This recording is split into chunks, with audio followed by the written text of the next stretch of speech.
আসসালামু আলাইকুম, welcome to my channel princess Afifa. সকলে কেমন আছেন? আলহামদুলিল্লাহ, আমিও ভালো আছি।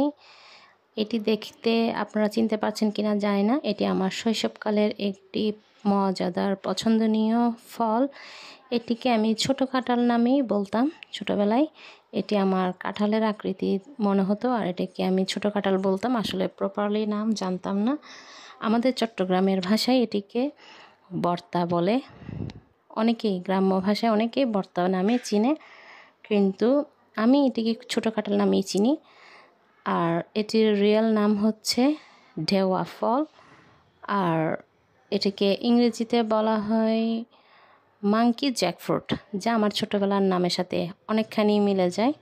আমি এটাকে জ্যাকফ্রুট নামে বুঝতাম ছোট, আর এটির রিয়েল হচ্ছে মাঙ্কি জ্যাকফ্রুট। আর এটি এত সুস্বাদু, যা আমি ছোটোবেলায় খেয়েছি, এটার স্বাদ অসাধারণ ছিল। আর আমি অনেক বছর যাবৎ এটিকে অনেক অনেক মিস করছি। বিশেষ করে 6-7 বছর তো হবে এটি আমি পাচ্ছিলামই না। অনেক বছর পর আমি এবার ফাইনালি চট্টগ্রামে এটি পেয়েছি। এটি আমার খুব পছন্দের একটি ফ্রুট। কাঁঠালের কুশের মতো ভেতরে আকারগুলো দেখতে পাচ্ছেন, অনেকেই চিনবেন। এটি সচরাচর তেমন পাওয়া যায় না। এটি পেয়ে আমার তো এত ভালো লেগেছিল, আসলে আমি একদম মুগ্ধ হয়ে গেছি। আর এটি স্বাদ নেওয়ার জন্য আমি এটি পরিষ্কার করার চেষ্টা করছি, আর ভেতর থেকে এটির কুশগুলো নেওয়ার চেষ্টা করছি। আর আমার প্রিন্সেস এই প্রথম দেওয়া ফল খাচ্ছে। আমি যখন কনসিভ ছিলাম আমার প্রিন্সেসের সময়, তখন এটি আমার অনেক মন চেয়েছিল, কিন্তু ভাগ্যক্রমে এটি পাওয়া না যাওয়ার কারণে আমি খেতে পারিনি।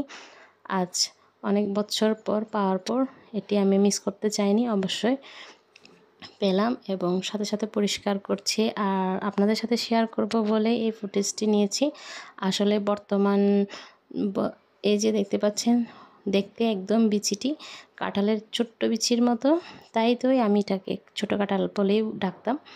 আর এটার সাথে আমি লবণ মরিচ দিয়ে ঝাল করে মেখে খাওয়ার চেষ্টা করি। আর এটা এভাবে খেতে খুবই মজাদার, একদম অনেক মজাদার। আর এটিতে এতই পুষ্টি উপাদান থাকে, আমাদের দেশীয় ফলগুলো আসলে এক প্রকারের হারিয়ে যাচ্ছে বললেই চলে। এই দেশীয় ফলগুলো আমাদের অস্তিত্ব রাখতে হবে, আর বিশেষ করে এই ধরনের ফলের গাছ লাগানো অনেক উচিত, অনেক প্রয়োজন হয়ে পড়েছে এই ধরনের ফ্রুটের গাছগুলো লাগানোর। আমরা চেষ্টা করব আমাদের বিশেষ করে গ্রামের বাড়িতে এই ধরনের ফ্রুটের গাছ যাতে সকলেই লাগানোর চেষ্টা করব।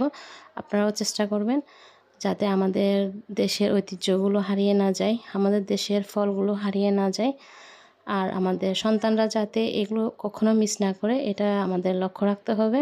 এখন বলতে গেলে এই জিনিসটি অনেক রেয়ার হয়ে গিয়েছে, তেমন পাই না, দেখতে পাচ্ছেন। আর এটি আমি আমার সন্তান দুইজনেই প্রথম টাইম দেখেছে নাকি, তাদেরকে এটি দেখাচ্ছিলাম। আর ওটি অনেক মজাদার, আপনারা সকলে এটি খাওয়ার চেষ্টা করবেন। আর এটির পুষ্টি উপাদান অনেক প্রচুর পরিমাণ, যাদের ডায়াবেটিক্স, কোলেস্টেরল, হার্টের সমস্যা আছে, এই ফলটিতে অনেক পুষ্টি উপাদান আছে যা এগুলো প্রতিরোধ ক্ষমতা বাড়িয়ে দেয়। আর আমার চ্যানেলের ছোটো ছোটো ভিডিওগুলো যদি আপনাদের ভালো লেগে থাকে, দয়া করে আমার চ্যানেলটি সাবস্ক্রাইব করে দেবেন, লাইক কমেন্ট শেয়ার করবেন, আর আমার জন্য অনেক দোয়া করবেন। খুদা হাফেজ।